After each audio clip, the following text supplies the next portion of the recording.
What's going on, guys? Welcome back. Another edition, Holy Try Football Podcast, Week 5 preview. Not just any Week 5. We'll get to that. It's me, AY, coming from the Commonwealth State Capital, Red State. I think I got it wrong again. Pennsylvania. To my west, D-Berg. What's up? They don't make them like this very often, so I'm excited to get into this. Yeah. They don't. Before we look ahead, we got to look back. Yeah. Cam, what's up? Enjoying the last vestiges of summer hanging on. A little 82-degree day today, sunny. But, oh, man. I think we're getting a little bit of rain here for the next couple of days, and it's going to clear up by Friday. I don't know if be better weather. Could ask for better weather for an afternoon of football. Sit outside tailgate. I'm looking forward to it. Yeah, it's going to be great. Yeah. Plenty this weekend. So let's just do a quick recap of last week. Even though I know it is Tuesday, but I feel like all the focus has shifted to this week. I kind of forget what I'm looking at here. I know we didn't do very well, me especially. I was worse last week, 3-8 total. Can 4-7, Dan 5-6. Dan should have been positive. I mean, I don't even know what the hell's going on. I'm looking. I'm like, am I gonna hit everything? And then we had the ridiculousness of the Pitman, obviously losing outright, but they were up 28-10. Memphis gets gifted a touchdown with a clear OPI. They call a DPI on it. I'm like, all right, here we go. And then some questionable calls from what I saw in the highlights there, but that's the way it goes. And by the way, in my super contest, I had the Rams on Sunday, so it was a real kick in the groin. Yeah, that was. I mean, that is a truly 99.99% cover with where it got to the game. Obviously, the 26-7 lead is one thing, but I mean, it is game over, one way or the other. Do not envision an obese man running down 70 yards with the football to blow the cover. Alas.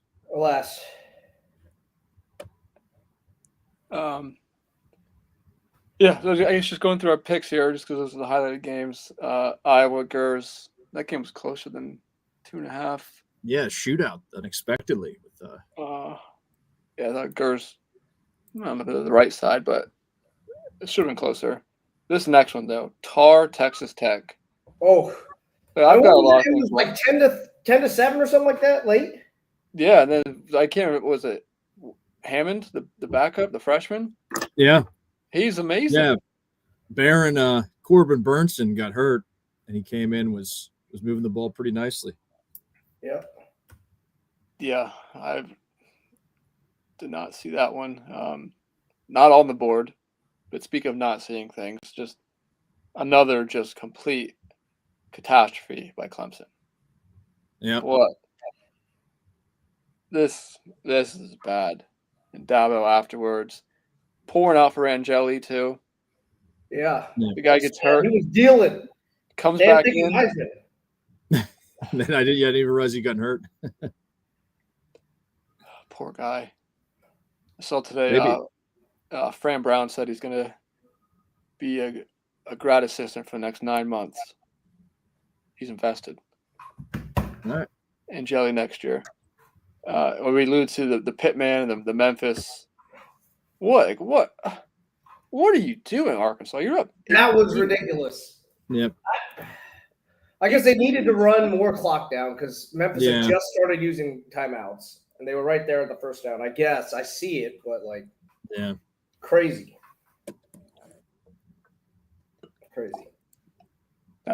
We'll get to that hornet's nest surrounding the Fayetteville folks in a little bit. TCU Smoog, good skillet, as Ken was saying. Good skillet.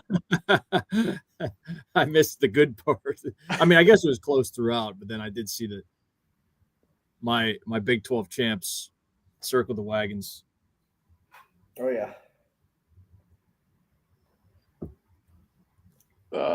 and this is the one I was alluding to. This is the college are not as bad as the Rams Eagles, but Auburn not covering against OU. Oh, Um, I that was pretty- I was in and out of this game, but I saw from like multiple places, at least 3 now, about the officiating against Oh, yeah. Auburn. Yeah, the play was plainly deceptive. I know that that's against the rules. So, like, the funny thing is, like, these types of trick plays, the coaching staffs tell the refs that they're going to do it. And they're like, we're going to do it in the game. So if it's something funky or something, don't call a penalty on it because we know it's legal or something like that. They basically give them the heads up, like, be on the lookout. Like the Penn State play against USC with Tyler Warren at center, right? Like that's definitely like told to them before the game. Like, look out, we will, we got some stuff up our sleeve with them. And so, like, from what I understand, Arbuckle said that in an interview, it said that they had cleared it with the refs. So, like, listen, it's no Connor Stallions. I wouldn't put it at that level. I think most old coaches know like that. I've seen that play called in like Pop Warner before and stuff like that. But like, I think everybody in college knows you shouldn't be doing that. But it's really on the refs to actually call it, right? And that's just egregious, I think, especially in a 7-point game. I agree. So yeah, we'll see what happens if next week that referee crew is mysteriously on vacation or taking a week off. Yeah. Last year that happened for an SEC crew after I was listening about this after the Texas Georgia game when they reversed the pass interference call when Texas was throwing trash on the field. I think that crew took the next week off also.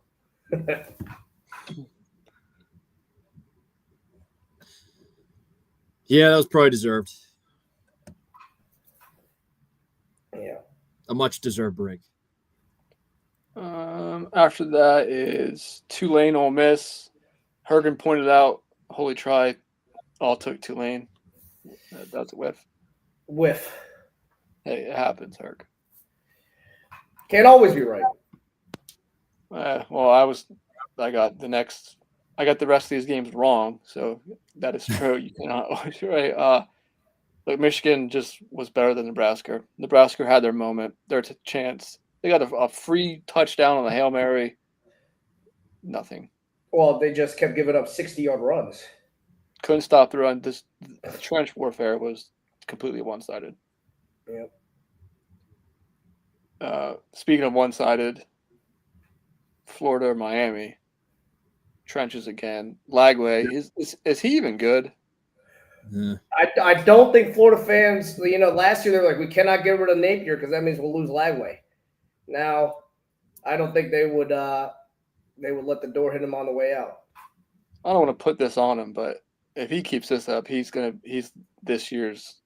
This is gross, but You know what the Florida EKU? he could be this year's either Uyagale or Iamaliava. Oh. I don't want to put that on him because I think he's. You don't want to better be than- any one of those poly boys. Oh man. Oh, this is bad. He's always stayed up and he's just throwing picks. everywhere. You know what the Florida guys are saying? Last year he came in, he was a freshman. Billy had not corrupted him yet. That year in the system, and this is what happens. This is what happens. He was going in there. He was freelancing. He was, just going on instinct, just on natural ability. And a year with Billy, this is what happens. Oh my gosh. Well, it's valid theory. I mean, it's not a matter of if, it's when, right? Same with Gundage. We got the news today on that early on in the week. There's a couple of those, all right? If it's not ifs, whens. Now the other one I think besides Gundage was the Fickle debacle, right? And we can dive back into games here in a second, but I'm really interested to see what happens after this because it sounds like the buyout is apparently like $25 million. And to get him, they also had to pay like 11 mil to Christ. And so like somebody was saying, I think best case scenario is Satterfield keeps shit in the bed at Cincinnati, and they asked for him to come back to Cincinnati. That's best case scenario for Wisconsin, because I don't know if they'll be so easily fooled, but we'll see. $25 million, if they were to fire him this year, that's the second biggest of all that. That's bigger than Gus Malzahn got at Auburn. It's only second. Who's the biggest, Jumbo? It's literally only second to Jimbo, and Wisconsin does not have that money. Maybe they'll be hitting AY up for donations here. But having Loxley whoop your ass like that at home is unacceptable. You can't. Yeah. You can't. Yeah, I did see a Twitter, I don't know if it was a headline for an article, whatever. Will Wisconsin win another game this season? I love when those start popping up after a bad loss. They're thinking 2 wins. They have the hardest schedule in the Big Ten. Yeah, I know. I'll take the over a half. Just last couple of performances notwithstanding.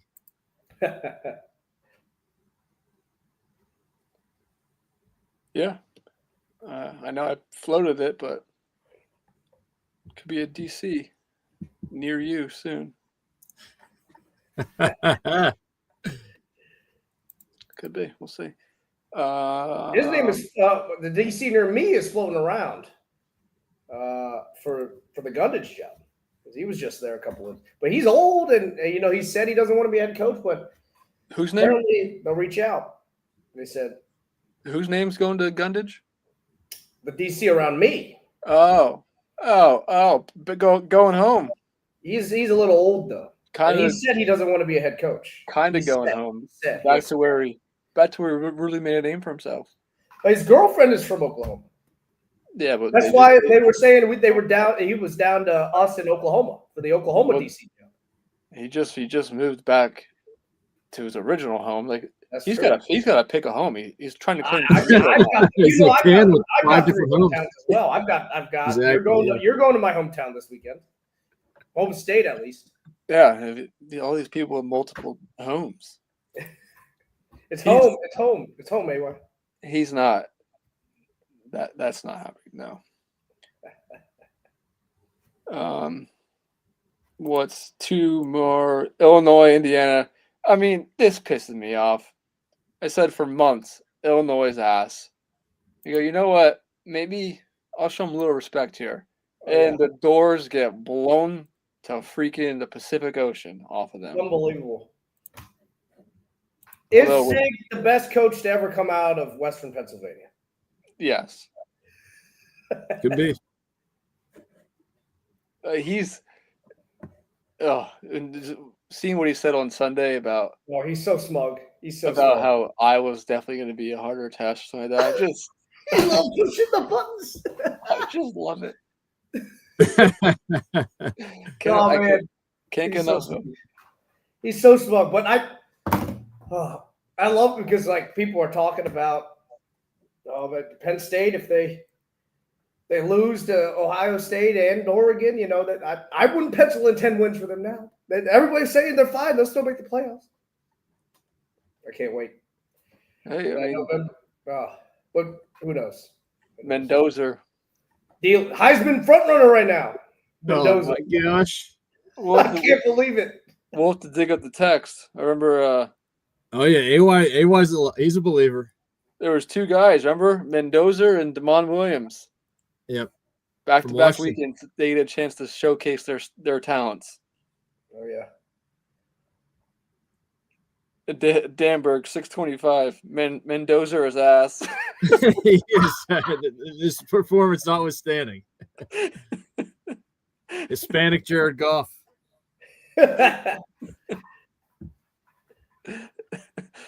There's only 1 game. We'll see if they can get it done this weekend. And he's got to go. You know what this takes for me. He's got to go full Burrow. Otherwise, I will give him no credit the entire time.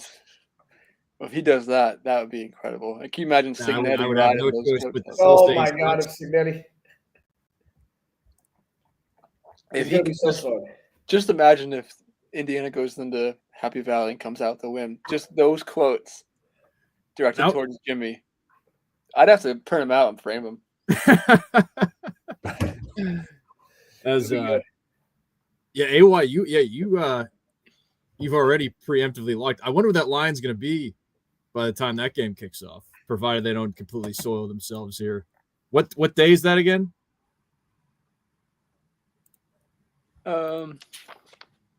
When's that date, Ken? I feel like you should know this. November 8th. Ah, okay, so we get a ways. It'll be my last one, I think, because I've got a wedding for the Nebraska one, unfortunately. That's the weekend after state You're gonna travel. miss the Raiola. After Columbus. It is the week after Columbus. I am gonna miss the Raiola, unfortunately. How about Indiana gets Maryland the week before, so interesting.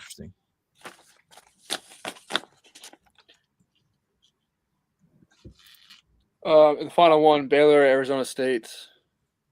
Dan alluded to his Big 12 champ. My Big 12 champ. I'm just hexing these teams. I think are conference champions. So it's such a weird. I mean, I feel like they could. Well, they're what 2-2 now, right? Baylor. Overall, yeah. Yeah, but they. I mean, obviously not a far shout from 4 now. Not a far shot from 1-3 after that comeback against Smoot.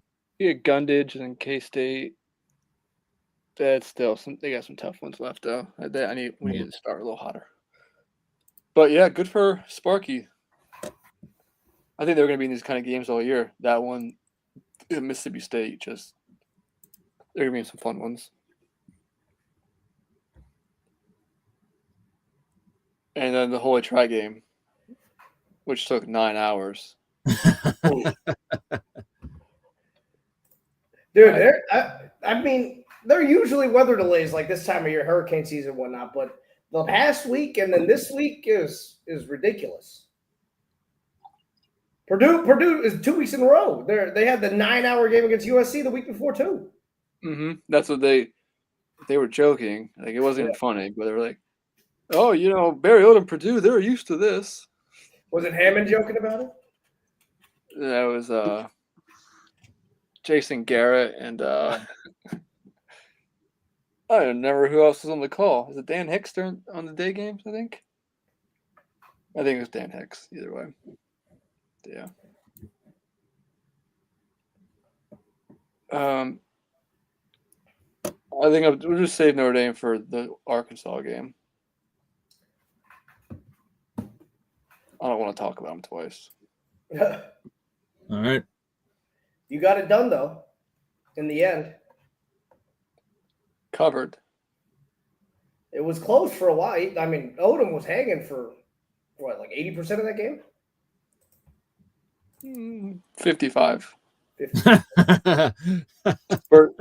Spurt ability started the third quarter. Put it away. Yeah. It was 16. That was after the halftime. That was after the delay, right? It was like 16 mid-second, and then they spurted back, and then Notre Dame spurted back.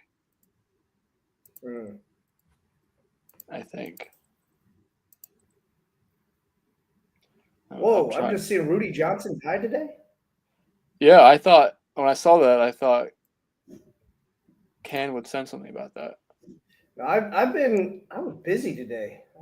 I missed the Mateer by 2 hours, and you're the one that alerted the Gundage as well. That was just random. I was probably offline for 2 hours, and I pulled up, and it was like 6 minutes later. I was like, oh, this is good timing. You were on it today. Very, very randomly, yes. Okay, let's get to week 5. Yep. Unless you guys are off, so screw you guys. Yeah, we don't need to go into that, but don't need to go into that detail. Mateer out for an undisclosed amount of time with this surgery, right? Hand surgery, they said. They say if it's on the throwing hand or on the other hand.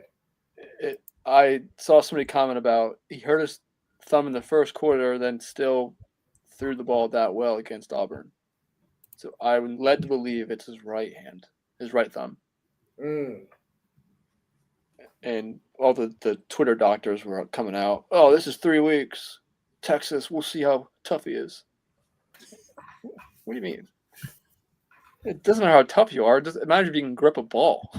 You can be as tough as nails, but your thumb doesn't move. It doesn't matter.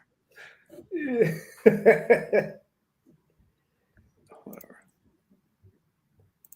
News. I think the only other big one was Gundage, right? Gundage. I don't know why these teams fire. I get why they do it, but I meant to say this last week too. Like Cal and Vodtech. Why would you not wait until like after the 5th game so these guys can't transfer? They can, but it makes it a little trickier for them. Right. I get you want to get a head start, but like, what's the head start September 20th versus October 1st?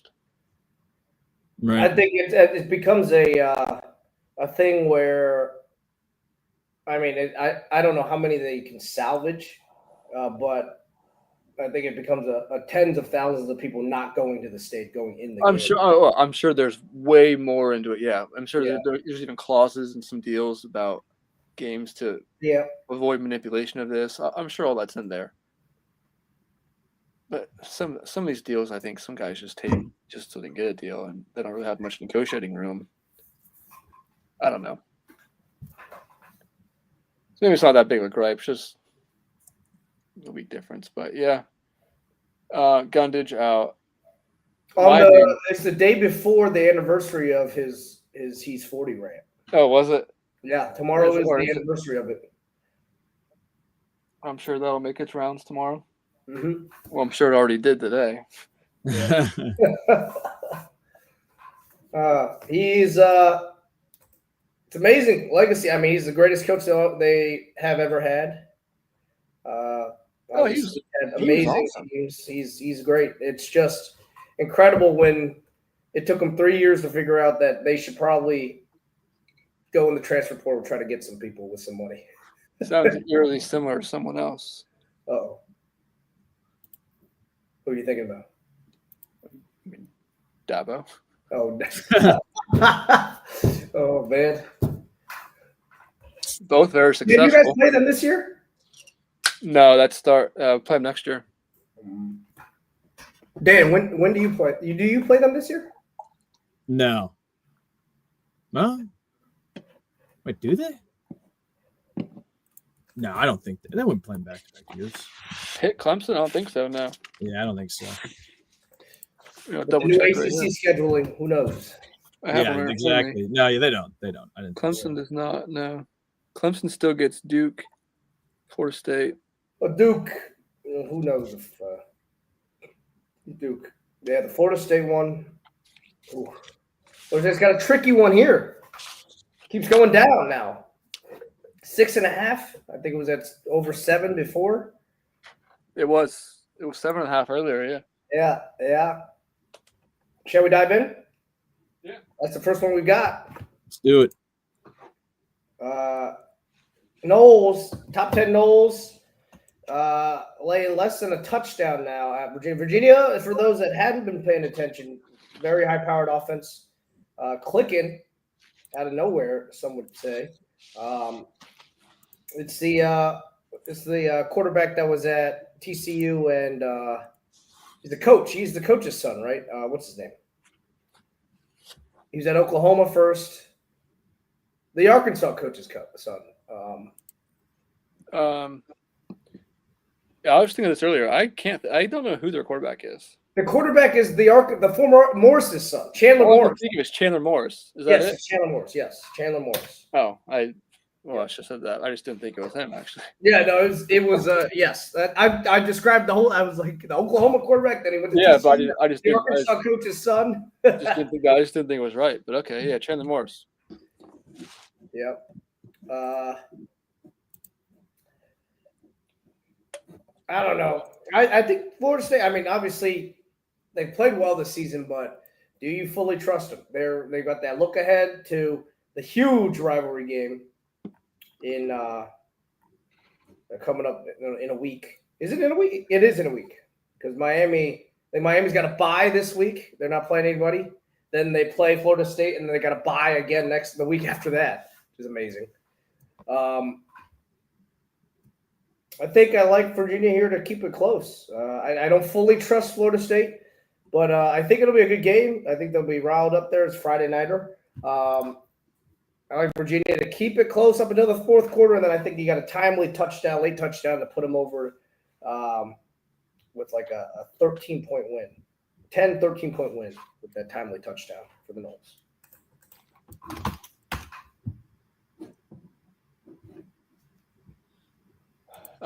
Yeah, we were in lockstep until the very end there.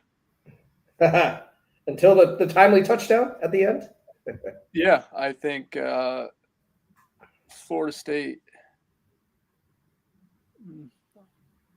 I guess it's maybe too strong a word. I'll just say it, escapes with the win. Mm-hmm. But yeah, I think I'm just biased because whenever I talk to Michael about FSU, he's just negative on him. Can he still not wait for the season to be over? That's the question. Maybe he's just trying to protect himself. I don't know, but like, he's told me so many things about this D tackle and this and this and this, and I don't know. Maybe it's going to catch up at some point, but yeah, close one here. Who's to cover? Or as Cowherd said, probably 20 years ago, the Zima drinking weenies. Oh yeah, yeah. That's just it. You can't pick the Zimas ever. I'm going Florida State by 13. Same with me.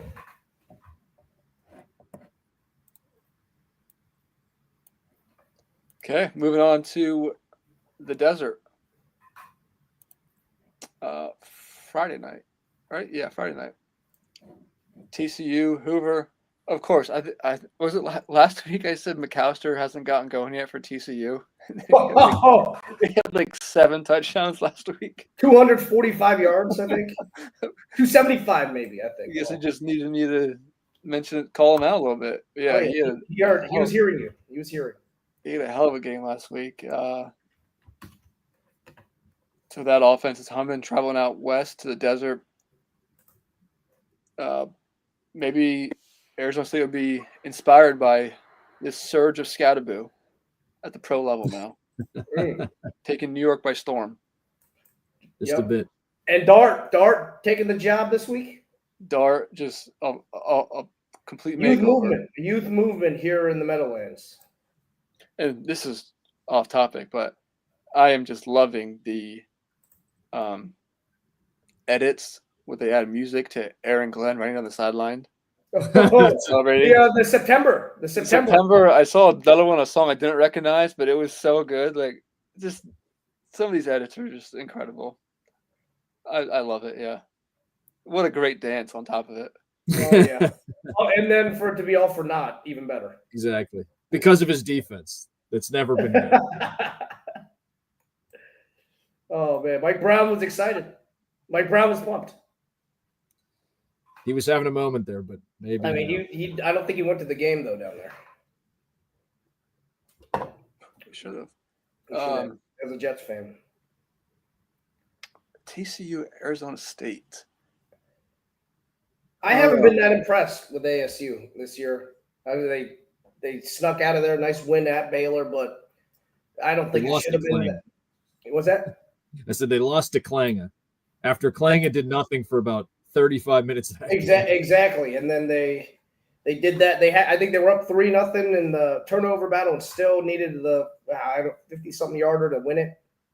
I'm a believer in Hodges and McAllister rolling now. I like what the cut of Sonny's jib here. I'll take him. I'll definitely take the points. I think they get it done on the field as well.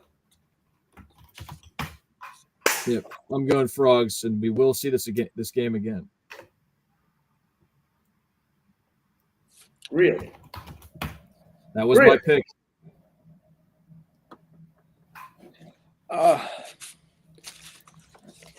I totally get what you're saying, but I'm taking Sun Devils here. He's coming off the skillet. I know Arizona State coming off an emotional victory themselves, but I just think it's just going to be this league's just going to be just so back and forth, except for maybe Texas Tech is actually really good. I don't know. Yeah, I'll go Arizona State. Oh gosh, USC, Illinois. We have that stat that's been going around about USC being like 0-14 in their last Eastern or Central time zone games, but all those are half of them are like to Notre Dame. And then last year they had the bad Minnesota and Maryland losses. Those were definitely bad. Let's see. I know they're in USC's going. So they were at Purdue, then they were home to Michigan State. Oh, that snapped the streak. That was the Purdue game, stat going into that game was the Purdue game, I think. That was 0-14 going into the Purdue. So USC's got a bye week after this, so they can.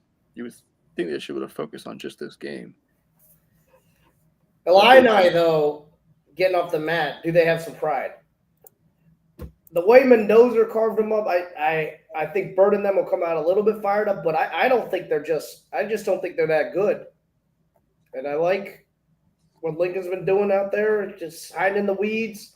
Maiaver might be a little bit under the radar as well. I think he's getting back to his bread and butter here as a quarterback. People forgot. They thought he fell off. He did for a second. But I think they'll go out there and get a nice win here at Burt. I got USC winning. I think Illinois, I don't want to call them paper tigers, but living off of their 9 lives they had last year and some good luck, I think.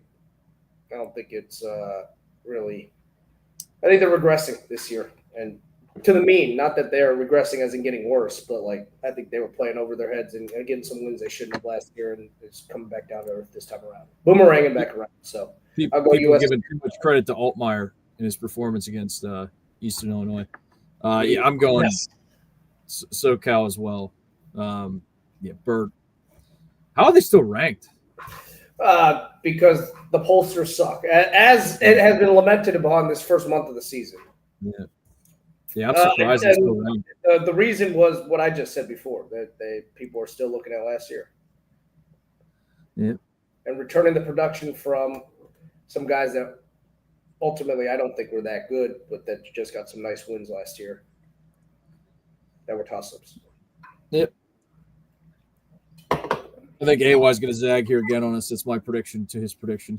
I am. I'm going Illinois. Second week in a row.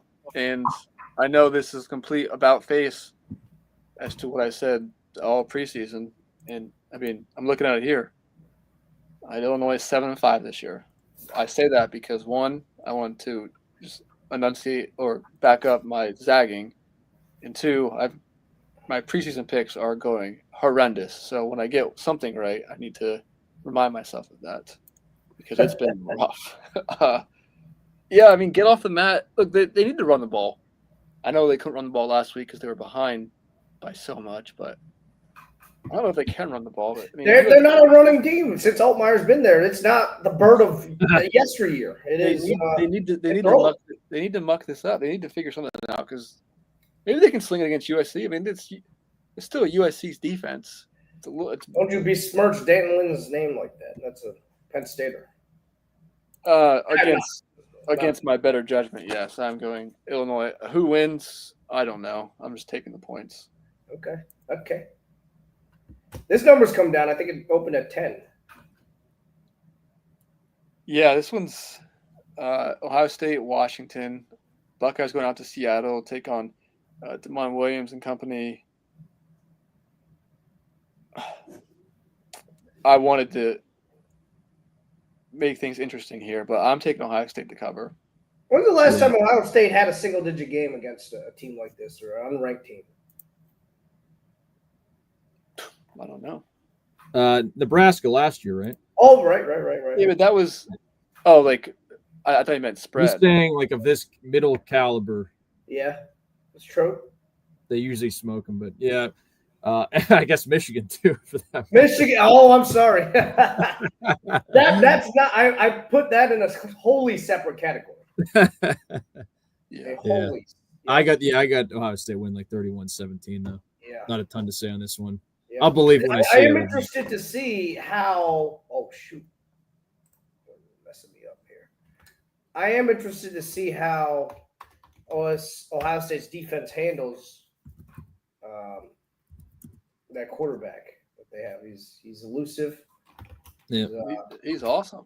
Yeah. So they got a nice trio with Williams, Coleman, and Boston. Yeah, Jonah Williams is a very good running back. I liked him a lot last year.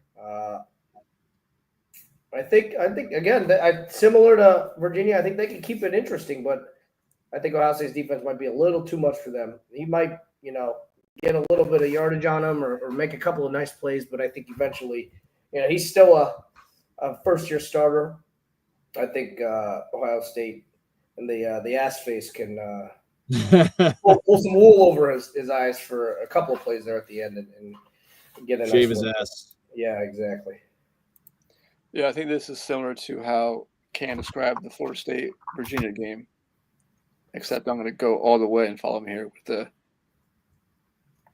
a touchdown mid-fourth by Ohio State to go up 2 scores. Yeah. And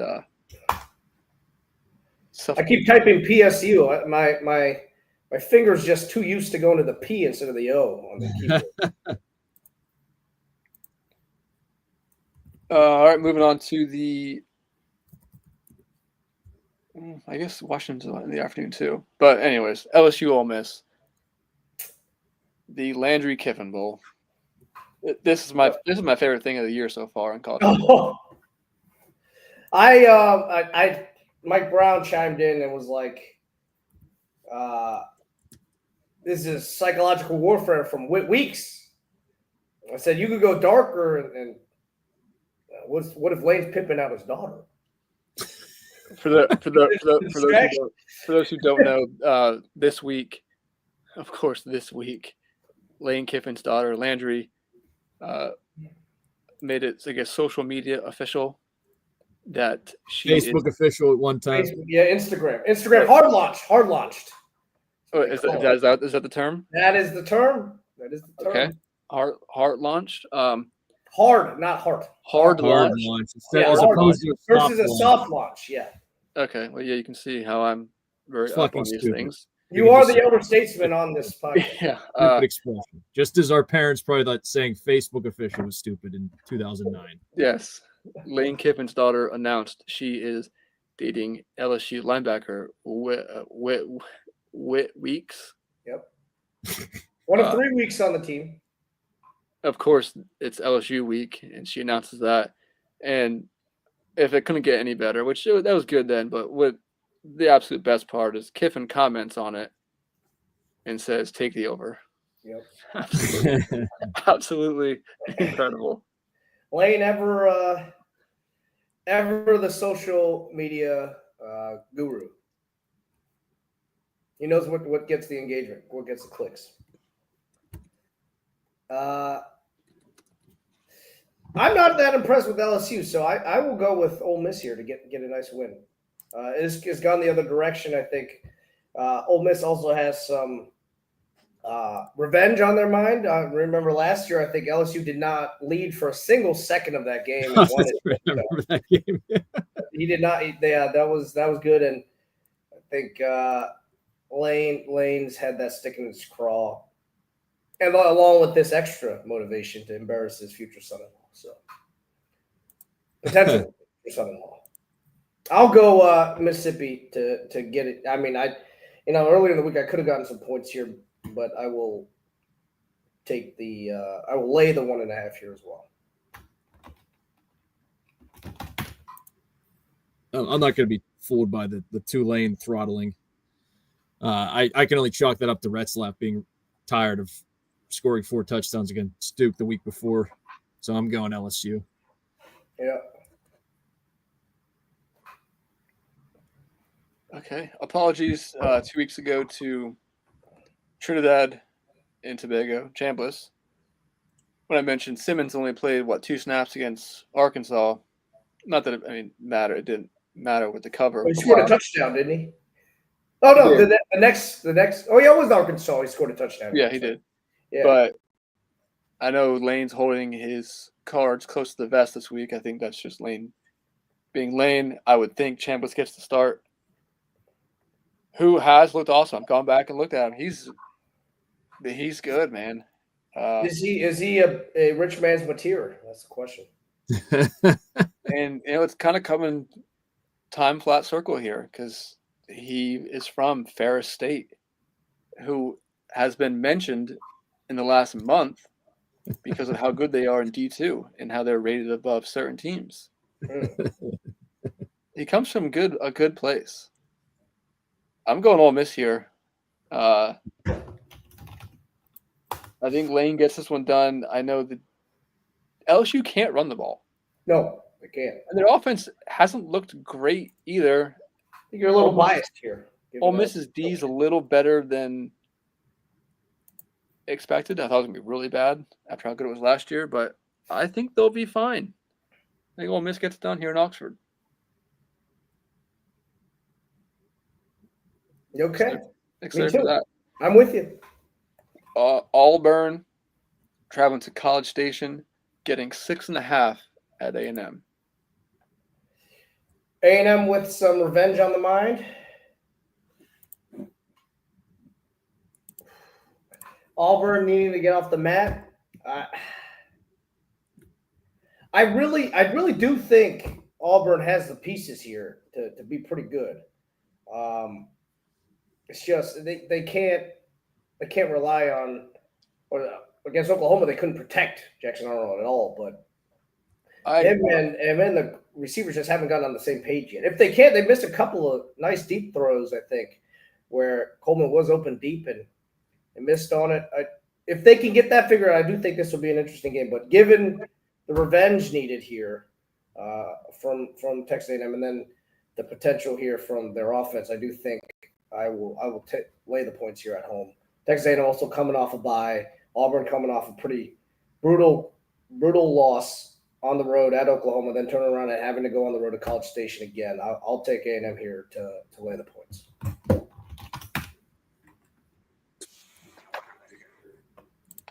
I'm going Hedge P here. I think A&M gets it by a field goal. Should be a fun one. If the record, what was it? Oklahoma set the school record for sacks last week against Auburn. Yeah. The remnants of Auburn hang in there. I'm going to keep this train going and go a step farther. I'll take Auburn on the field. You mentioned the 10 sacks. Both of you guys did. I looked into some numbers on that, and that 6 of those were just on Arnold holding on the ball. You think we could tell him not to do that?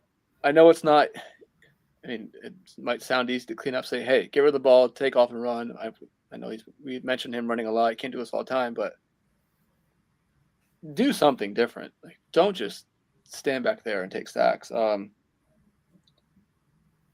Having watched A&M up close, as we all did, look, this defense is not good. They can't tackle either. The metrics say they can't tackle. Again, they knew it was coming, and they still couldn't really tackle. They did. They still gave up 40 points. I don't think Auburn's – I don't know where this is going to come from, but I think the pass game hits big plays this week. With Singleton and Coleman, it's there if they can just scheme something up. It's not a great spot. In and off the bye, Auburn, back-to-back road games in the SEC, I get it. But with Falk in this defense, I think they'll stop the run, force Reed to pass. And unlike the Notre Dame game when Reed had all day back there and still was like under 50% passing, I think Auburn will get there in his face and force Reed into mistakes. And Auburn, with an upset, wins this game. Oh, back-to-back years, you're saying? Yep. I think Auburn gets this one. Okay.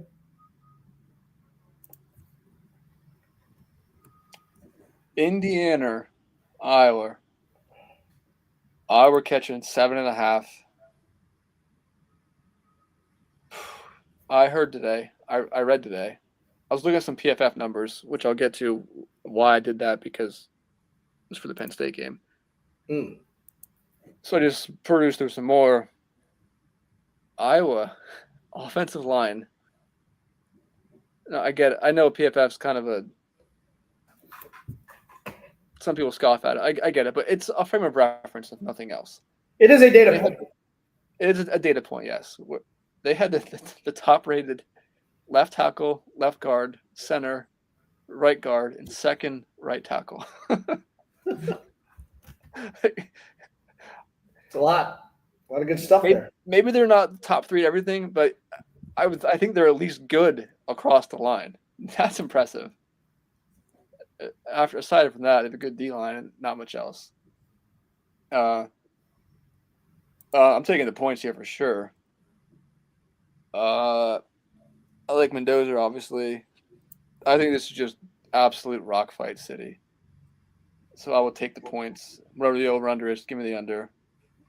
I think Indiana wins by a field goal, but definitely give me the points. Okay. I think Sig keeps it rolling. No thanks to Mendoza. I will. At home, I will take Kirk to keep it closer. I think. I do think that they may have lost a step a little bit, but I'll take a 7-point win. I think it'll be like a 28-21 win, which is a lot of points for Iowa, but I'll take the 7.5. Ooh, this is an interesting one.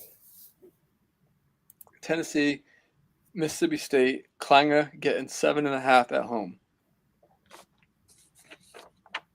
Yeah, I'm going back to the well again on this one, as I did. I believe that was it the same spread on when Arizona State went there? Just about. Just about. Just about. Well, I'm back for revenge against this stupid cowbell team, and I stand by my Tennessee's making the playoff prediction. That gaffe against Georgia notwithstanding. Mm-hmm. Yeah, with that, I'm not falling. Like 35-14 or 17 something. Oh, Possibly okay. Betty Wap. I'm with Dan on the side. I think it would be a little more of a rock fight. But yeah, Mississippi State. Come on, Mississippi State is not this good. Blake Shapen is not beating this Tennessee team. Get the hell out of here. I mean, this is. I'm sorry. This isn't real to me. It's not real. Tennessee.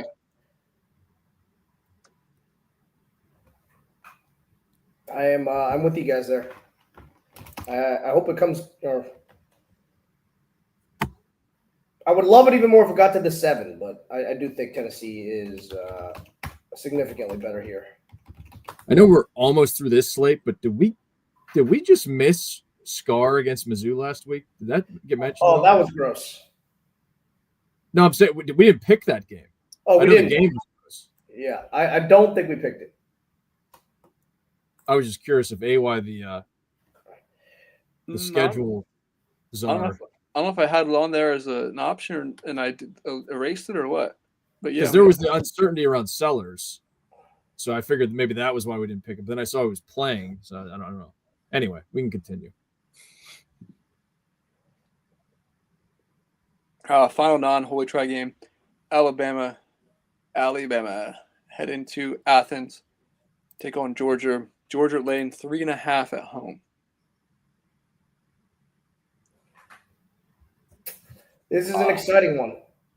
I found out today that Georgia's pass rush is basically like Notre Dame's this year. Meaning you guys don't do much? It's not almost non-existent. That's crazy. They're outside the top 100 and like pressure rate, havoc with just a standard 4 down lineman rush. Right. That's And the Christina Aguilera tanking their stats there.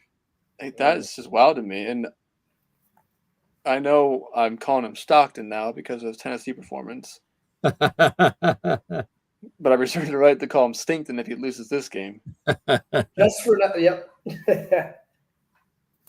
I don't know who wins. I really don't. Yeah. But I'm taking the points. I'm taking Bammer. I like Simpson, and I still like this Alabama defense so much. Even though outside of Overton, it hasn't been really great for their numbers either. I don't know who wins. Maybe Woodring hits a field goal, time expires, but I'll take the points. I'm on the same wavelength as you. I think I don't want to call that first game of the year an aberration, but I think they have been on semi of a warpath. I think it focused their team some, and I think it's not that I feel like the Boars should need to be or should need a shellacking in Tallahassee to get his team focused in the first game of the year, but I think it was a wake-up call, obviously, and they don't have very much wiggle room here. They lose this. There are 2 losses before the end of September, right? So I think his team is going to come out here. I will definitely take the points. I think they do get it done on the field as well. I like what we saw out of the receiving core, obviously. Jeremy what's Jeremy's last name? Bernard. Jeremy Bernard's been awesome. He's great against Wisconsin. Obviously, Wisconsin's been trash. But, seeing what Tennessee's receivers are able to do, I'm interested to see what we can get out of Jeremy and Ryan Williams. Ryan Williams dealing with some dropsies. He had at least 2 that I saw against Wisconsin, and they were talking about how that had been an issue the last couple of games. So we'll see if the bye week got him right. But, yeah, I like him on the field as well as with the points. I will be very surprised if this isn't 24-17 Georgia or 31-24 Georgia. Didn't think of revenge. Hopefully we're in for a treat like the last year's matchup was. Yeah. Hopefully. Okay, guys, on to Holy Try, and we mentioned pre-pod. All of our spreads are 3.5. Be good games. I like how you put the Hogs plus 3.5 there instead of ND minus 3.5. I always put the home team. Okay. Okay. Always. So yeah, Notre Dame 3.5 point favorites in Fayetteville. What a week it is! Week it's Tuesday, but what a time since Saturday in Notre Dame world. Oh, that you guys know I watch all the pressers off season post. I watch every presser. Marcus Freeman in that post game presser. The perfect word I finally found was exasperated. The first answer, so he comes in, gives his thoughts on the game, says, "I'll open up for questions." First question. He answered it, but went on for over 4.5 minutes. Filibuster, yeah. He had more to say. He just got it out, and it was incredible. He just looked so exasperated. It was crazy. And I'm with him. I know. So we said last week, I want to what we're going to learn from this Purdue game. I think we're back to post Miami feeling of just sound the alarms. It's crazy. Sound the alarms. Sound the alarms. So I'm not gonna bury the lead. I'm taking the Hogs plus the points, obviously. Who wins? I don't freaking know. But how do they get there? Well, it's a far cry from the 15 back in July. So if you got Hogs plus 15 back then, good for you. Because I remember looking at that saying, "Oh, golf trip weekend. I shouldn't have to worry too much." Well, Oh, here we go. Famous last words, huh? Let's start with the positives. The offense was just awesome last week. I know what you guys are thinking. Oh, it was Purdue. Well, believe me, I was looking at some metrics. I'm not singling out Penn State here, but obviously they come to mind. The numbers are pedestrian against those teams, as well as many other teams. I'm not just singling them out, but I know our contingent is mostly with the Holy Try teams. Anyways, the offense was awesome last week. Very big fan of Carr, Love, Jerry and Price, awesome. But the freaking defense, what? I don't know how. It's like Chris Ash came in and just like spilled some of his coffee in this paint can that Al Golden created, and it is just an absolute mess right now. Completely lost. Steve Ash, Coach Ass. Chris Ass, I'm just so lost on what is going on right now.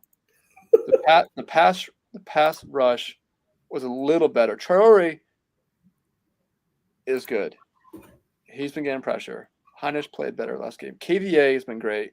Leonard Moore was out. And the finger pointing in the secondary is like every other play. Palms are up. They're like, well, what are we doing here? I feel like Taylor Twellman.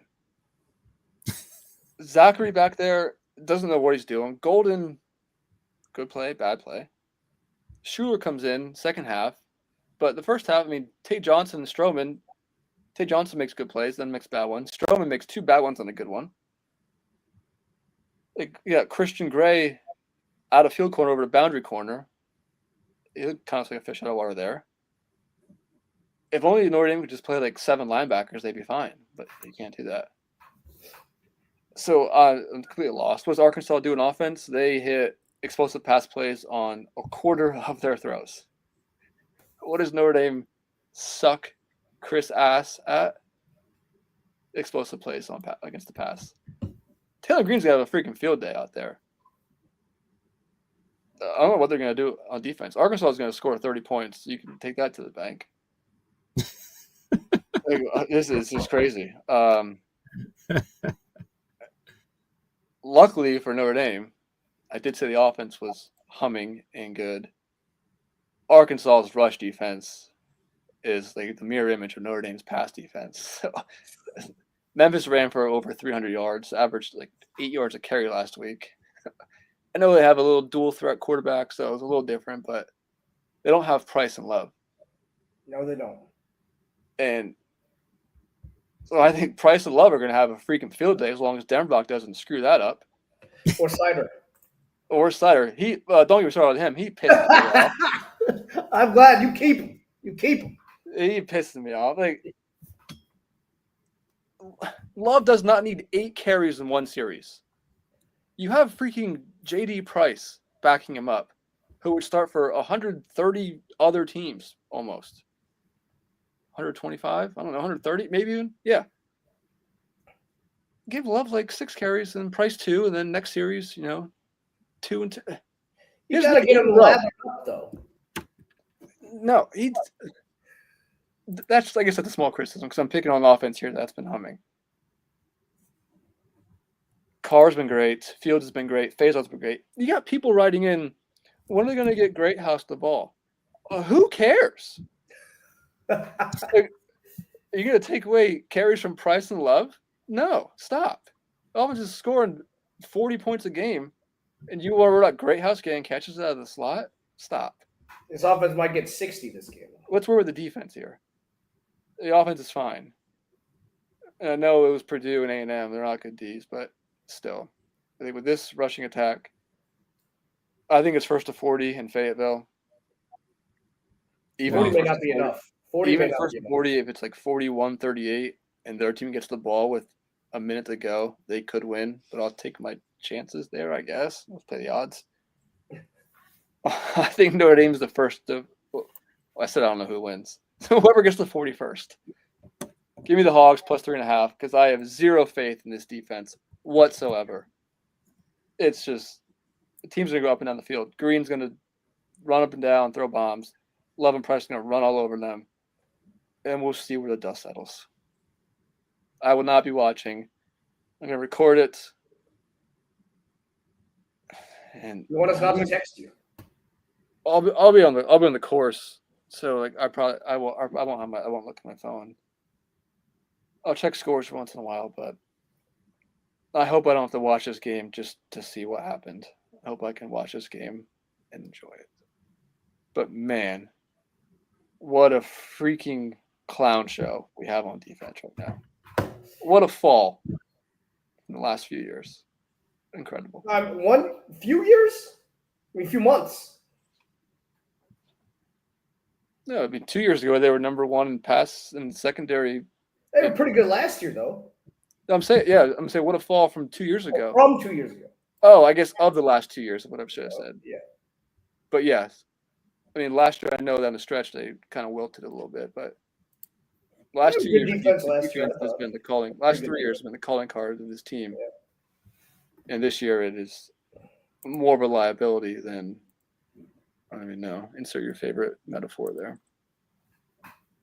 So yeah, sorry for the round. Give me Arkansas plus the points on the field.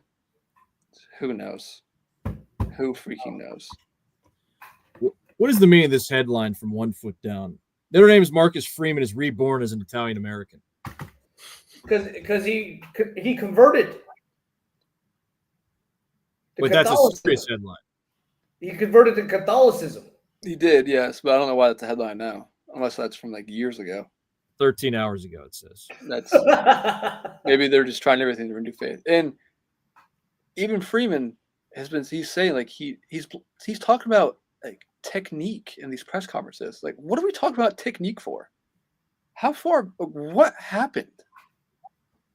He doesn't even know. That's a scary thing. He doesn't know what has happened to this defense. Chris Ass is still calling the plays.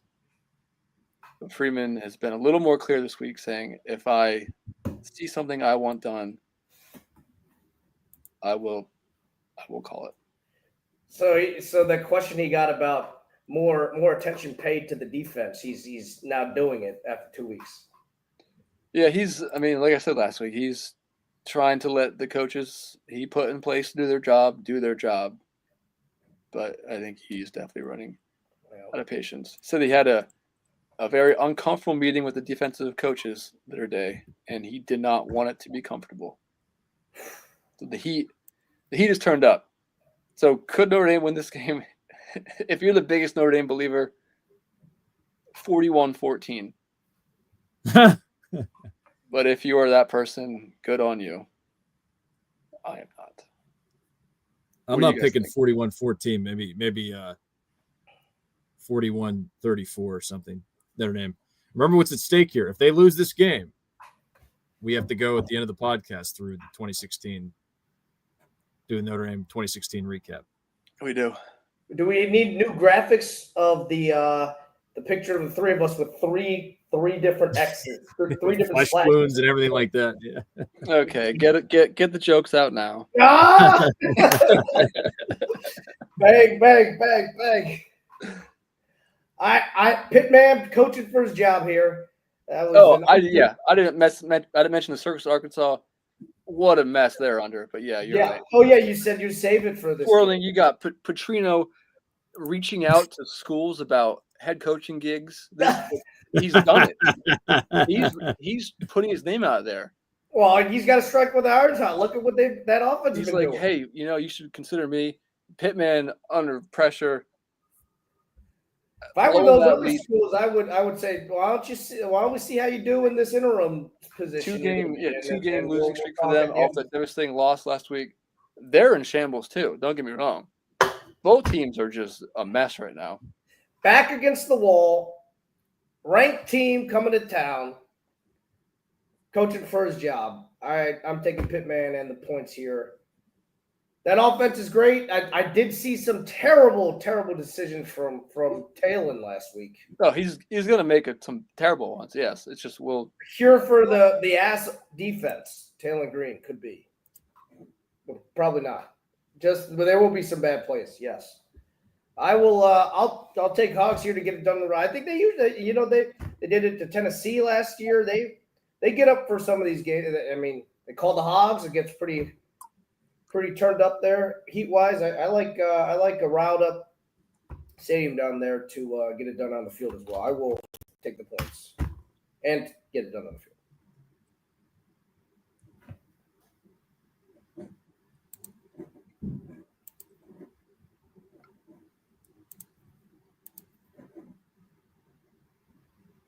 Okay, Dan, are you down on Nardog? I mean, well, yeah, it's been. But did he take the Hogs? I forgot. No, I took Notre Dame. He took MD. Yeah, I don't have much to say on this game. Still, I can't find a good article that says, oh, here we go. Now, Desmond Reed placed on Doak Walker watch list. No intel on that. That's really the only noteworthy storyline looming for this game is whether Desmond Reed will come back and play.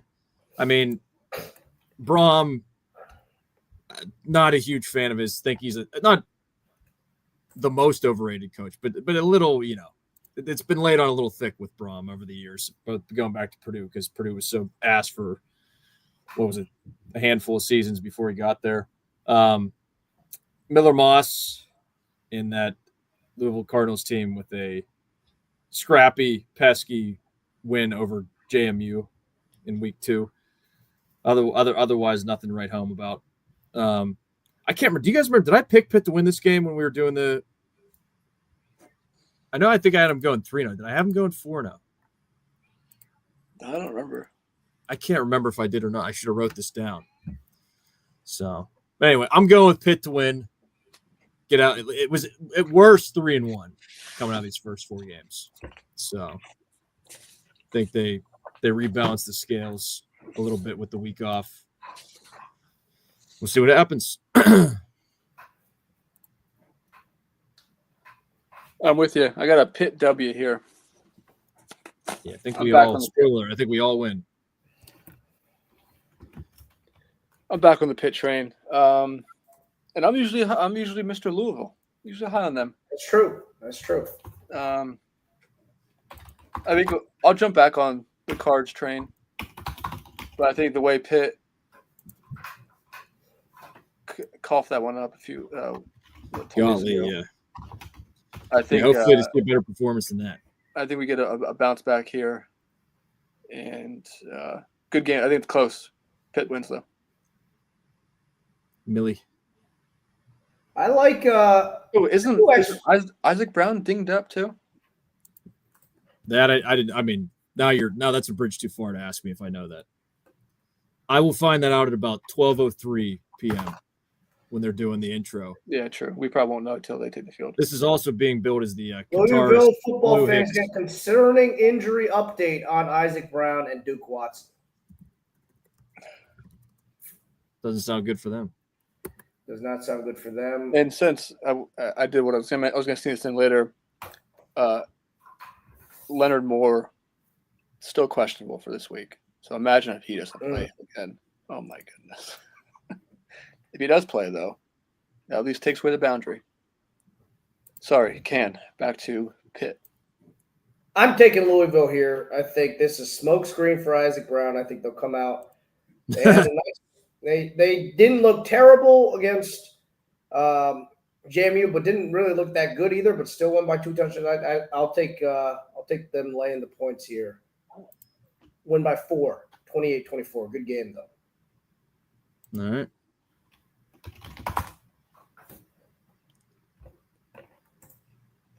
Okay. On to Oregon, Penn State. Oregon, Penn State. I won't go too deeply here. You got time. Yeah, I just went on a rant. So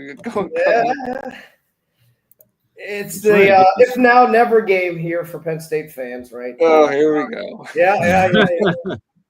But not really. But yeah, it's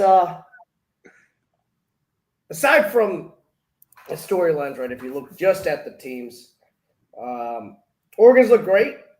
They've, I think they tried to schedule a decently challenging out of conference, but Gundage did not deliver. He's out. They won 69 to I forget 3. Oregon State, but Northwestern both had, did a little bit to stymie them in the early on. Now they pulled right away from Northwestern. Oregon State, they did the same. And the offense looked great. Steins, he does that quick, not very much air yardage, right, when his quarterbacks are throwing, but he gets the ball out of their hands. With opportunities for their athletes to make plays in space. It's the freshman receiver, Corey Morris, looked awesome. The Moore-to-Moore connection, very good, with Dante Moore looking very comfortable now in his second year as a starter. First year as a starter there, right, after sitting a year after starting at UCLA his freshman year. It's interesting because he's obviously a 5-star quarterback. He came out in I believe it's the same class as Arch. Penn State recruited him pretty heavily. He's out of Martin Luther King in Detroit, and he's looked the part, but he's not seen an environment like this, right? You're coming into whiteout conditions, probably the most anticipated whiteout since at least 2018, I think. If I'm doing the math correctly, that was number 9 against number 4 Ohio State, I think. Penn State against Ohio State, where Penn State blew that 2-touchdown lead late, lost by 1. It's something that has been lacking, obviously, with the TV deals and how things go now. And Penn State, it's a gift that's fallen into their laps. The recruiting weekend is as big an opportunity as there has ever been. It's considered the best recruiting visitor list that Penn State's ever had, depth-wise. I think they've got something like 50 top 100 players going or something like that, spread around a couple of different classes, right? It's an enormous opportunity, and it's something that obviously James Franklin has not done well in these types of games. I think he's 4-20 or something like that in top 10 matchups, and it's one where I think they've been ramping up towards this opportunity. Obviously, I think as a fan, you would have liked to see them play and anybody with a pulse, right? But really, these first couple of games, obviously, they haven't looked amazing in, but I think they've been, and all indications have been that they've been really, banging their head against a brick wall and taking what teams are giving them in an effort to basically, I don't know, almost like train with like a weighted vest on, or like in a hyperbaric time chamber or something like that. If you watch Dragon Ball Z, right? You're going against these. I don't know. You're going against these defenses and calling plays that aren't the easy way out almost. And so I know that like against Villanova, they were against like a shell that was just preventing a big play, and it's just dropping 8. They weren't running against that. They were not that getting Nick Singleton some runs. They weren't really getting much that way either. But a lot of the throwing that they were doing there, like they were kind of force feeding and trying to run players deep, and not really taking what they would give them. And I think there's a lot more easier answers, quote unquote, in this offense, but they were kind of making it hard or working on things that they're maybe not as good. They're treating it as an extension of training camp and basically a month-long extra camp, right, against some subpar competition. And that's one way of looking at it. The other way of looking at it, a lot of Penn State fans have been worried about, and the consternation is, what if this is just Penn State, right? Maybe they're just not good, or they're not explosive. And what they showed against these 3 overmatched teams, while none of the games were ever in doubt, really. What if it is just a huge disappointment? That's obviously remains to be seen, and what's going to be answered on Saturday evening. The defense, I think, is something that Penn State will have the opportunity to make some hay on. I don't think Oregon, they lost a number of pieces on the offensive line. They've got that new left tackle in there that they got from Nevada. I don't think he's seen anybody up to Penn State's level as far as their defensive line goes. I like Penn State's starters here against Oregon, and I think that they can make some things happen. And I'm excited to see what will happen there because I think it'll be important given Penn State's strength in the corners as well.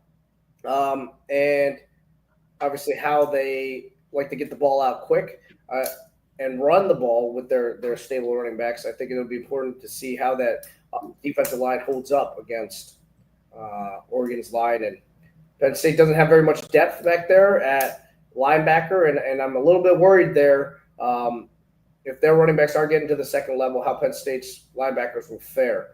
They also have very, very difficult matchup with Kenyon Sadiq, who is a freak.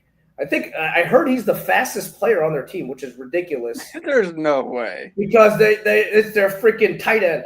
I don't know. There's no way. That was going around during media days, and I was like, what? No, that's as they say, that's cap. No. Cap. Oh, look at you throwing that out. Look at that. That's very hip. We had that, and we had very hip. He didn't know what hard launch was. He knows cap though. Hard launch. Yeah, we're very hip podcast. Hard launch, and I'm calling cap on him not knowing what hard launch was. Yeah, I know. I'm excited to see how Dante Moore. I think I'd give the advantage to Penn State's defense here because of the environment and a freshman quarterback really playing in that type of environment for the first time. Obviously, I think he will make some plays, but I do anticipate him making a mistake or two. I think that environment will get to him. I'm banking on it as a Penn State fan. If I was a Penn State fan, which I'm not. Offensively, I think there are a lot of things that Penn State can do, and I think there are more advantages than people would think. Obviously, their running backs are good. Nick Singleton has been slow, but I do think Penn State will lean on those backs again. Obviously, I think they'll lean a lot on Drew's running game, which they made a very pointed effort of not doing in the first couple of games. He ran like 4 times, I think, in the first game, and Franklin made a comment about it, and he's run 1 time since then in the other 2 games. I think they didn't want him taking any hits. He ran for 50-something yards in the Big Ten Championship game. I think that'll be another big part of it, and important because Kotelnicki, that's his type of an offense. When it's running optimally, is one that can stress the defense from the quarterback position. Obviously, the receivers are a big question mark. I don't expect them to necessarily feast, but Oregon's corners, true freshman, Brandon Finney, actually from a Penn State pipeline, McDonough, which Penn State's gotten multiple 5-stars from, a borderline 5-star corner that Penn State was in on. Eventually did get a pretty big bag from Oregon and is over there now, starting as a true freshman. Their other one's a redshirt freshman. They've been pretty good, but again, against what type of competition? I'm interested to see where Penn State, how their receivers fare against the defense. Obviously, Lanning has a defensive background. Tosh Lupoy has been very good. But I think there could be some opportunity with Penn State's veteran receivers to make a couple of plays here against the corners. Again, it's going to be back and forth. I do think, Penn State's defense is good. They've been much ballyhooed with some of the talent, and obviously Jim Knowles coming in. But I'm scared. I'm worried because I think communication has been something that's been mentioned the first couple of games, especially given the noise apparently and the headsets and getting the calls in. There's been some communications issues. Obviously, the noise is going to be much louder now than it has been the first 3 games. So I'm interested to see that, along with, a defense that is only going to get better as the year goes along. They're learning a new defense. It's only the 4th game in it. So I do think there could be some mistakes here. Obviously, Stein's also a really good offensive coordinator. I think there will be scoring. There'll be busts on either side. I think there'll be plays on either side. I think it'll be a really exciting game. I'm very worried about it. I do have some money out there at Penn State -3. It's at 3.5 here. We're picking it at. I will take them to win here by more than that. More Can's law of averages with them being due in a spot like this. It is kind of unfortunate for James not to have Oregon ranked one spot higher so he can get a second top 5 win. So, I mean, that'll do it. That'll show him. What's that? I said that'll show him. That'll show them. That'll show them. They're at number 6 here, and I do think they get it done. It'll be a really good game. I'll be sitting on pins and needles. My ass so puckered the size of a penny, or a pinhead. Penny would be pretty big, I think. A pinhead.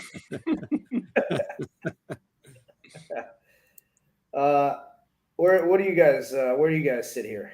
What do you think? Sorry, I'm trying to figure out all these different camera angles. I'm not fooled by Lanning's trickery against these shit teams. So I stand by my prediction that Penn State will win this game by 7 to 10 points. Okay.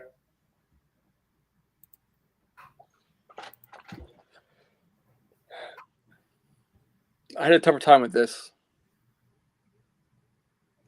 because, as I told you guys, I wasn't going to watch Penn State one play until this game.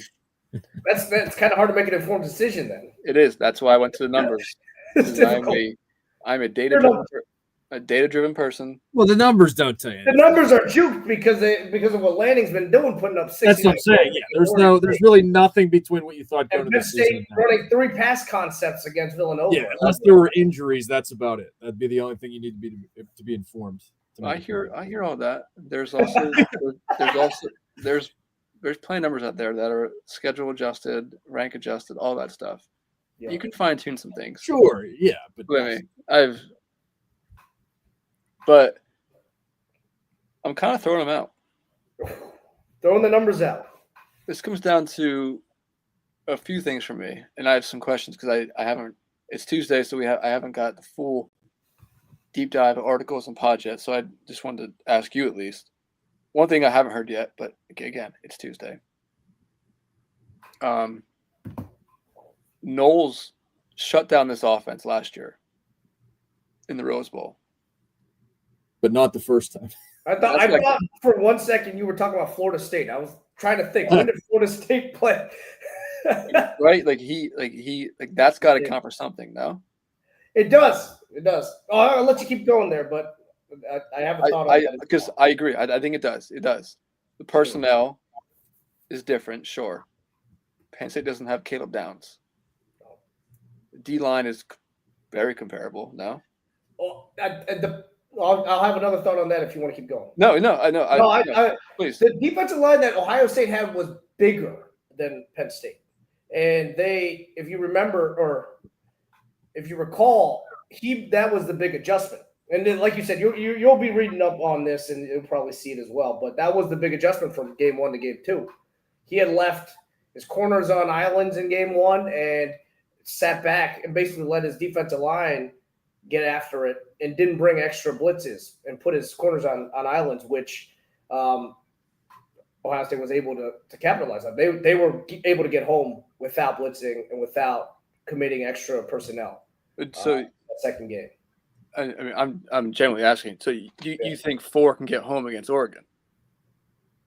Because Oregon's had Moore's had. Oh, 4. I thought you said a name. Oh no! Can Penn State get home with 4? Because Moore has had time to take a nap back there this year. It's even more than just 4. It's they were able to stop the run with 4, which is where I think the size is a little bit of a bigger issue for Penn State than Ohio State, because eventually they were able to. A big part of that was getting up 24-0 in the first quarter. They were able to pin their ears back and get after it because they knew Oregon had to catch up. And so they were able to stop the run early on with that size, and then obviously could just sit back and just play the pass the whole game. So can Penn State Saturday get home with 4 guys? I think they can get. I mean, home obviously they can, but consistently. But yeah, the consistency is the question because Penn State doesn't necessarily have the depth. That's why I said that the starters are very good and I think are an advantage for Penn State. But how long that will last is where my questions are. Yeah, fair. I And mean, then I'm yeah. worried. I don't know. I don't know either. This Makai Hugh thing is weird too. That's weird. But their running backs, each of them are running the ball, Yeah, and I agree. they're not giving him the ball at all. So I think they're fine there no matter what. It's still just Yeah. it's just They're weird. interchangeable. None of them are game breakers, but they're all pretty good and do the job. And I don't think that's pretty good for them. O line for Oregon, I like Penn State's D line, obviously. Yeah. Fisher, Durant, this one. Yep. Uiagalelei. The Tasmanian Devil. I haven't seen him this year. Let's see. Oh yeah. Let's True see. friend. Yeah, I like Uiagalelei for Oregon, true. and I love Dylan Thieneman. That cheap stuffer at Purdue. I did see. Why wouldn't Aller's ass? But He has been asked. But again, that's what it keeps getting fed to us by the mouthpieces that beat. okay, I get it. This 2025 offense, I get the possum for sure. He hasn't passed for over 250 yards since the USC game last year. Penn State. This is not coherent, so I'm just gonna spew out a few things. Knowles had last year Oregon in the Rose Bowl, completely shown down. Yep. Different defense, different personnel. I get it, but still, he has an idea of what they're doing. Yep. Very good idea.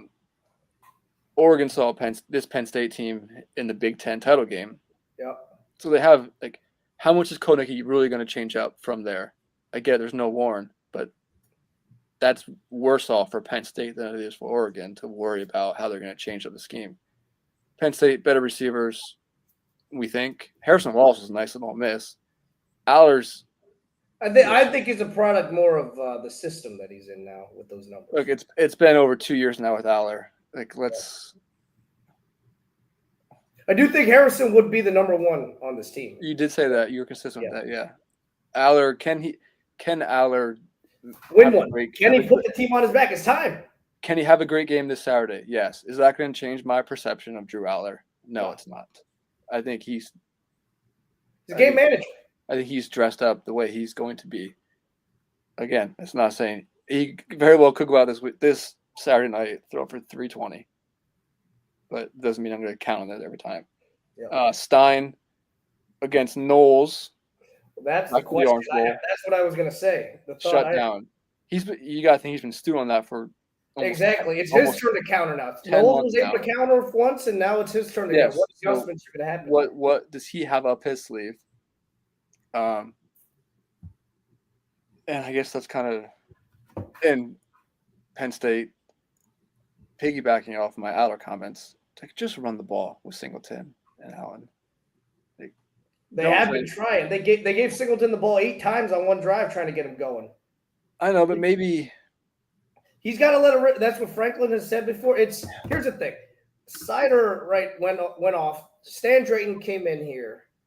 And I don't. You probably haven't. I know you haven't seen any film. I don't know if you've seen any of the clips or any of the talk. Nope. Nothing. Yeah. So he has been. You probably heard it from some of the staters. I've heard it. I read it from text, from podcasts, from articles. Yes. He has been very asked because he's not an instinctive runner. He's not a natural running back. And so this is very similar to when he was getting coached up his freshman year by Sider. You know, he's thinking through things. He's not doing things naturally necessarily. He's uber athletic as far as his traits go, speed and power. The thing is, he's not a natural when it comes to running back. And so Stan Drayton has come in now and is teaching him a lot of new things. And that's what he came in as a stated goal. And I think they've reworked a lot of different things.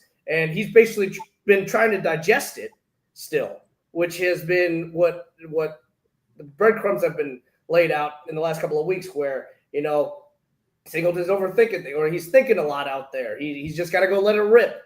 It's something where I'm not necessarily concerned about it because we have obviously seen him rip off big runs before. And I think, it's a matter of time. But they have been working on a lot of things with him. maybe they tell him forget about it for this game and just go do what you can do, right? But the goal for Stan Drayton and him coming into this game, and for Katron Allen coming into this season is like, he's been coached by the same coach for 3 years, which is great. But I'm coming in and showing him what he needs to take that next step to get to the NFL. That's like what their goal has been, is like fine tuning, right? And I think that's been the issue for this first month of the season, is he's been trying to digest a lot of this new stuff, which has slowed him down half a step, right? But maybe they tell him, forget about that. Just go. Who knows? Well, that perfectly leads me to my last point. Oregon has at least hummed along to an extent. We know competition on either side hasn't been the best, but they've at least hummed at points. Mm-hmm. Is it as simple as flipping a switch? Yeah, can Penn State do that? That's my question. That's the biggest question. Do I think they can? Absolutely. But do you think they will? Do I think they do? No one knows. We're going to find out, but we don't know. So this leaves. I mean, I'm gonna take in more the rest of the week, just because I'm just intrigued by this, matchup as far as the Rose Bowl, different teams, all this between the coordinators. I said earlier in the year I wanted to pick Oregon to win this game and Penn State to win at Ohio State. But I've come around on Ohio State, and I was saying I think he's actually pretty nice. And I can't really comment on seeing things because I've been clear about Penn State. So I kind of thought Oregon was a better team coming into the year. From secondhand sources, it sounds like they are the better team right now. Does that mean they're going to win this game? Absolutely not. I think the X factors here, the intangibles, the things that you can't really put into paper, the whiteout is a gigantic piece of this. Especially against a first-time starting quarterback, and how the players react. You can't handicap how these guys are going to react to that. Right. The Knowles factor, and it's a road game on the white on top of it. So yeah. I'm going to HP. Give me the points. All right. Penn State wins, and I kind of think Penn State is up by like 10 late, and Oregon puts a drive together. Yeah. To get it within the number under the 2-minute timeout. So that's where I'm at. If I was a Penn State fan, which I'm not, I would let the running backs do the work. Let Aller manage the game. Yep. Because he's not it, but the other pieces are there for Penn State. They are. I think it's, I don't know, what's the over-under? I just don't have a frame of reference here. 52.5.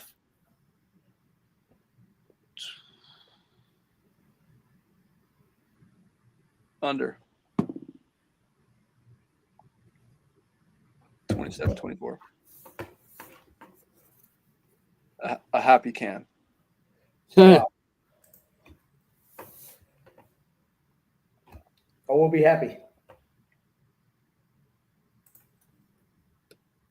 I'm excited for it, though. It's going to be, I mean, you're going to, I say it's going to be rowdy. You're going to be with 110,000 people, but I'll be with 1,900 drunk idiots in a basement. What's the split there as far as haters, as far as fans? He said 60. It should be 2/3 pro state, with at least 4-5 alums, and just some just Central PA fans. So yeah, I would say 12-8, 13-7. Yeah, I'll be neutral, of course. It depends what's on my parlay ticket. It's true. I could have staked my whichever envelope you pull. Could have the alt line. I'm just excited for the game. I'm ready for it. So let's do it. As am I. Oh, I should have taken Penn State so I can lock them up. Still time. Still time blocks of the week. We're to that segment last week. Let's see. We had, for those who want to follow at home, Dan had Florida, uninspiring. Oh, good. Yeah. Second worst pick of the week for me. Can sneaked one out with it. Oh, yeah, that one was nice. That one was nice. That's what keeps you coming back. It does. That is what keeps you coming back. And I had Duke, thanks to Kenny texting me saying, Locke isn't looking good. And then Duke got all the tournament luck in the world and spurt ability scooted away. So we got lucky there too. On to this week. Dan on the board first, per usual. Where are you going? Yeah, Ohio State, hometown team. Whatever I said, wins by 14. Hometown team. Yeah, out in It's true. Seattle. Ken, where are you going? I think I'm looking at the board here. I think I will take TCU here on the road. I will definitely take them plus 2.5. Oh, definitely. I did not see that coming. Which one were you going to guess? Lane. No, I thought you were going to take Tennessee.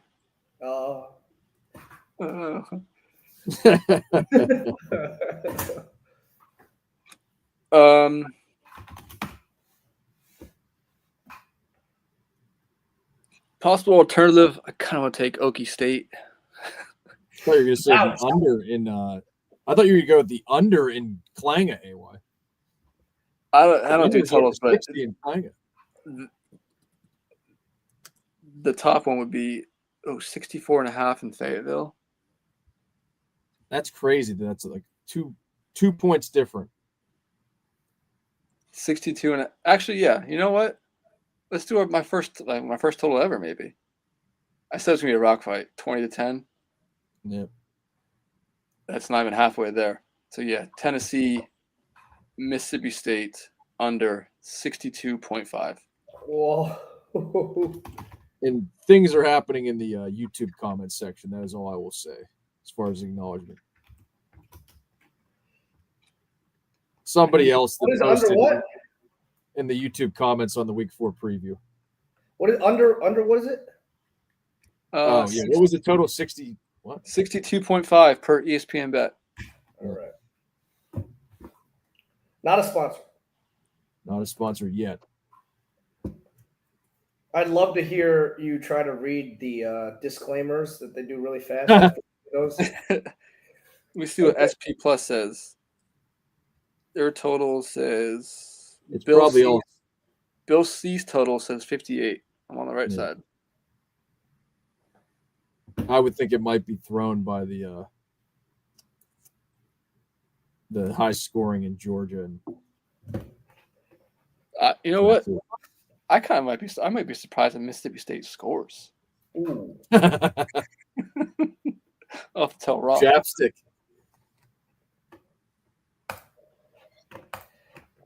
Oh, There you have it. There Week you 5 have it. review.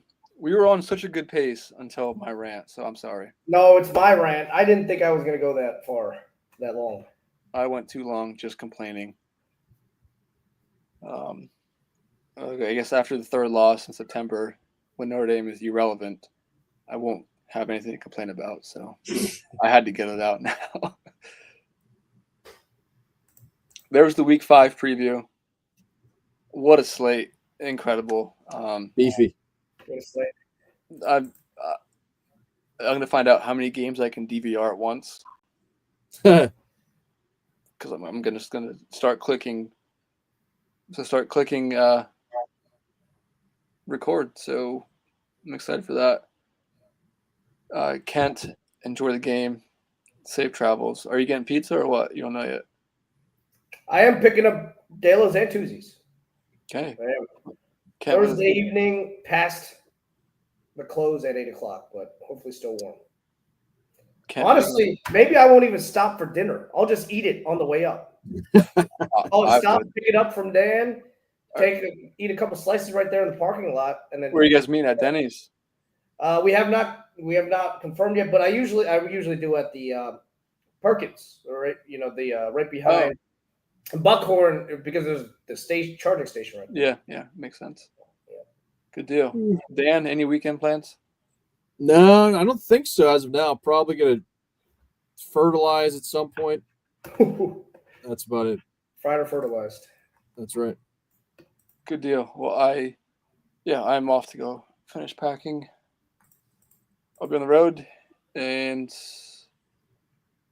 just fired up this weekend. Ryder Cup. Quick thoughts. Who wins? Oh, U.S. The Americans.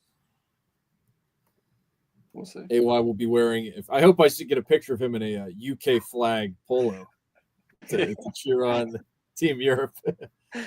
So, Long Team Europe- standing. yeah. That was the big. I thought this there yesterday. My biggest miss of this golf trip is not buying an Ian Poulter English visor. Yeah, the visor. I messed up. I don't know why I didn't find Just have one. your hair poke. You can still buy some in the pro shop I could they'll have maybe some stop there. by Goodwill tomorrow on the way out quickly. or Goodwill. Yeah. We'll see what we got. Are you Thanks hitting for any hanging in fair? there. You're not hitting any fair? No, we'll be around. Hmm. My mom's getting cider for me. That's pretty much all I want these days. There you go. Shout out to the Benton Cider Mill. Shout out. The Could be a Jays aren't sponsor. doing too good. Too hot. Central Columbia. No. Thanks for everyone. Hergen, Kenny, sticking around this long. Pat Brady, hour 41 in. But Power 41. it's week 5. It's the best weekend regular season slate of the year, so we gave it its Oh, due. yeah. Had to do it right. We give it its due. For me, AY from Eagle State Capital, the right side of the Commonwealth of Pennsylvania, to my west, D-Berg, Night all. and Can to my east.